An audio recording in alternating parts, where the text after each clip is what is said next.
Years ago, we stopped making power supply videos altogether because doing them properly takes tens of thousands of dollars of equipment and years of education, and doing them halfway is basically meaningless. But people still need power supplies, so what do? Well, they can either go hive mind and buy whatever's popular, or the smart folks have been relying on community resources like the LTT Forum Power Supply Tier List.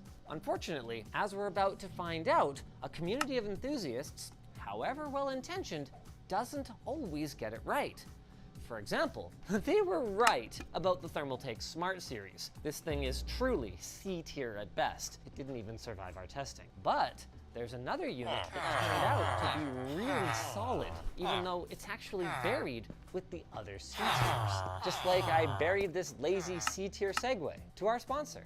iFixit. Celebrate iFixit's 20th anniversary and grab yourself a Pro Tech toolkit this summer using the link below. There are two main questions we set out to answer today. One, is the Smart Series from Thermaltake that bad? And two, if it is, and it is, what can we recommend for gamers on a budget? In the long term, the goal for the labs team here is to test basically every power supply on the market and then capture the data in an easily digestible format. Unfortunately, that's a ways off. So to get you some answers faster, we ran through just enough models to provide a baseline and a confident recommendation. With that in mind then, let's look at the test setup.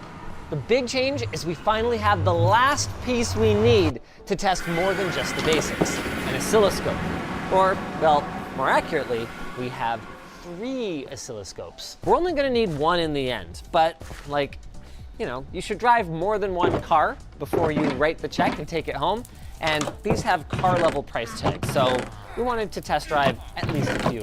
An oscilloscope doesn't just allow us to perform more tests. More crucially, it allows us to verify that our tests are actually doing what we think they're doing, which we need because we now have a lot of tests. This one I'm running right now, for example, is a part of the ATX specification. It's called a timing test, and it ensures that when the power supply gets jumpered and turns on and turns off, the rails come up to the levels that you expect in the order that you expect. This allows the system to wake from sleep and go back to sleep predictably.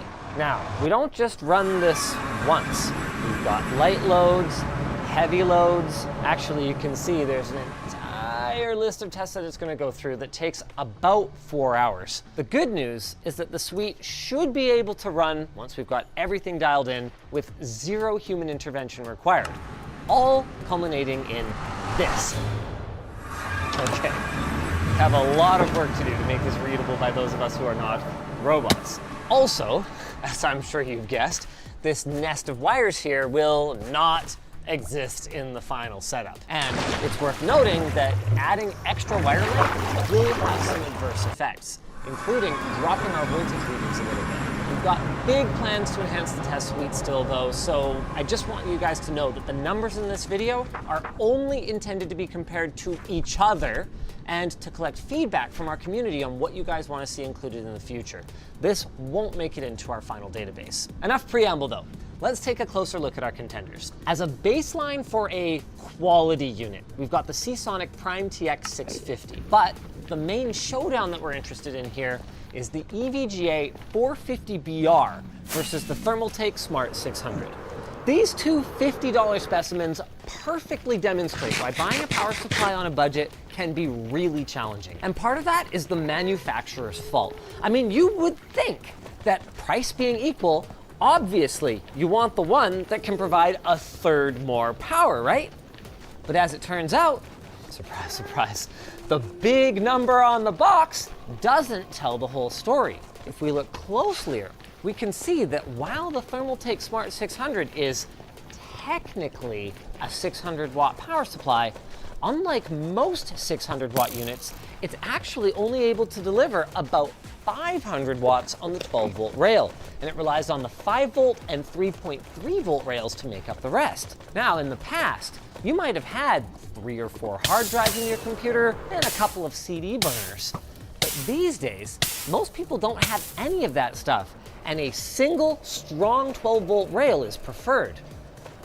With that said though, 504 watts is still more than 450, so all other things being equal, EVGA is kind of looking like the loser here.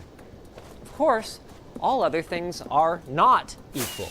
Shifting gears, you might have noticed that our Thermaltake unit is only certified 80 plus white, which means that our 80 plus bronze Challenger could have up to a 5% advantage in efficiency depending on the load. Which brings us to the end of what we can learn from reading boxes and to the beginning of our testing. In the real world, the EVGA was actually only 1 to 2% more efficient. That's an amount that you aren't likely to notice on your monthly power bill. So let's dig deeper. Realistically, the main concern with a $50 power supply is, can this work reliably without burning my house down? So we'll start with short circuit testing. Seriously, you guys, this will be automated.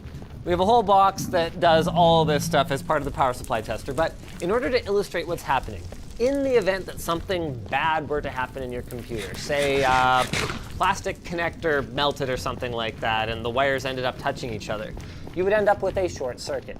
If the power supply stayed on, even at 12 volts, it could start to push a serious amount of amperage, heating up those wires, melting plastic, and causing a fire. So what you want to happen is when you touch these, the voltage should go to 0, the power supply should have to be reset. Boop. Whoa, and I had them touching again when I did that. See, look, the system works. And now it's back on. This Corsair unit worked perfectly. The good news is all the power supplies we tested, including the Thermaltake Smart, had no problem with this short circuit test. And that's good, because if they did, they are literal fire hazards and should not be legal to sell. Up next is overcurrent protection. In this test, each rail, which is essentially each voltage the power supply can deliver, gets loaded up to see how much power it'll put out before shutting off. And this one is a balancing act for manufacturers. I mean, they don't want your system to just shut off if there's a momentary spike in power draw during a gaming session and it goes to 505 watts. But if you were to exceed the rating of a power supply's internal components over a long period, you could easily damage them. Now, at first glance, it seems like our Smart 600 was really able to dish out the power, delivering a staggering 71 amps on the 12-volt rail before it shut off. That's nearly as much as our premium Seasonic reference unit that costs over 4 times as much. And at 12 volts, that would be 840 watts. Man, you go, Thermaltake, except there's a small problem. While it was delivering that 71 amps, the Smart 600 here dropped down to an appalling 8.6 volts on the 12-volt rail. That is so low that any real computer that was connected to it would be off at best. And it gets even worse. Overpower protection is similar to overcurrent protection, but is meant to protect the entire unit when all the rails are loaded at the same time. Now, the good news here is that overpower protection did work on all of our units. The bad news is that if overpower protection only works one time, we consider that to be a fail. And after tripping the overpower protection on our Smart 600 watt, it never turned back on again. You can pay your respects by purchasing our new capacitor water bottle on lttstore.com. So I'd much rather take the 530 watts that the EVGA BR450 was able to deliver, knowing that if I ever did overload it, it would be able to turn back on, which earns it a link to buy down in the video description. So, wow, Linus. Good job. The conclusion is to just buy from a reputable brand like EVGA and then you're good to go. Right? Not so fast. This is the EVGA 401. And at first glance, it looks like a pretty good deal. It's $40, so you'd probably expect it to be basically a slightly less powerful 450 BR then. But oh no, this one is a doozy. To understand just why the 401 is so terrible, we need to talk about power factor correction for PC. The power factor of a power supply is the ratio of true power, aka the power that's being used to run your computer, and apparent power, which is how much power the electricity company has to supply. But wait, Why would your utility company have to supply extra power that you didn't use in your PC? If your power supply has a bad power factor, it's essentially pushing back against the AC source from the wall. So even though you didn't use that power, the power company still had to deliver a bit extra to compensate for your power supply sending bad power back through the lines. Typically, this is negligible, since your power supply should overcome this by having the current draw be in phase with the AC source. But I bring all of this up because the EVGA 401 has the worst power factor correction that we've ever tested. Every other unit we tested had a power factor of nearly 0.99. That means that 99% of the electricity that you're pulling is being turned into useful work. With the EVGA 401, the power factor is about 0.5. To put real numbers to this, with the Corsair SF450, we've been using this one to validate a lot of our test suite, it was able to deliver 471 watts while drawing 4.9 amps from the wall. With the EVGA 401, it was able to do 427 watts while it was drawing 9.3 amps from the wall. Fortunately, in most residential settings, you will only be charged for true power, so this won't directly affect your energy bill, but it is horribly inefficient for the power grid. Making things even worse, the AC to DC conversion efficiency of the 401 is also trash, coming in nearly 5% worse than the BR450. As the cherry on top, after our overpower protection test, the 401 never turned on. So, there's some good news and some bad news here. The bad news is you just can't trust that manufacturers will highlight the most relevant numbers on their boxes, and you also can't trust that a reputable brand will always be reputable. The good news is that this means that this was an excellent investment. And there is so much more to come in the future. We've only scratched the surface of what our power supply tester is capable of. Today we focused on the basics, like efficiency and safety protections, because for budget power supplies, that's what matters the most. But as our test methodology improves, so will the conclusions we'll be able to draw. Who makes the best 1,000 watt, 80 plus titanium power supply? Well, that's going to come down to much more subtle things, like how solid is the 12 volt when you suddenly load it up? Does the power supply introduce any noise into the circuit? How about if the power is dirty in your region, or you experience frequent brownouts? We've had many an overclock suddenly fail when we arrive on set with lights and a bunch of other stuff plugged in. We did actually try out some of these tests on our budget power supplies today, and much like the rest of this video, the Thermaltake Smart 600 and the EVGA 401 did horribly, while the EVGA 450BR did a pretty decent job. But the details of all of that weren't terribly important when 2 out of the 3 stopped working altogether. And I'm jazzed, guys. We are just a couple steps away from being able to attach a power supply to this thing, press go, and just bask in all the data and graphs that will prove precisely who makes the best power supply for your money. I think the only thing more accurate is this nanovolt accurate segue to our sponsor. iFixit. iFixit wants to help you repair or upgrade everything from your phone to your home appliances, whether those gadgets want it or not. Oh, you're getting fixed. I'm the papa. Their ProTech kit has 64 steel bits and the popular Steel Blade Jimmy for precise prying.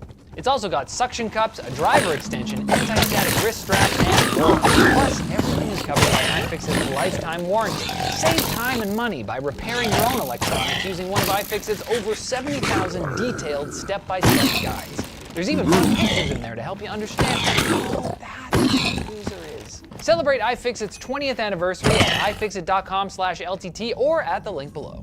If you guys enjoyed this video, why don't you go check out how power supplies work? Turbo Nerd Edition. It'll give you a good foundation to understand some of the upcoming content.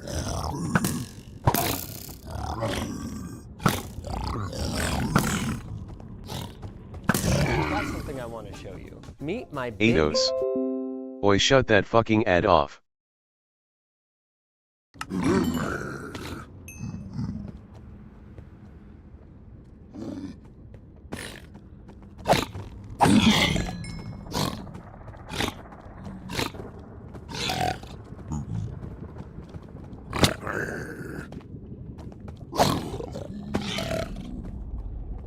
Happy Cafe MC. True that.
Ados. Get back on the hardcore grind.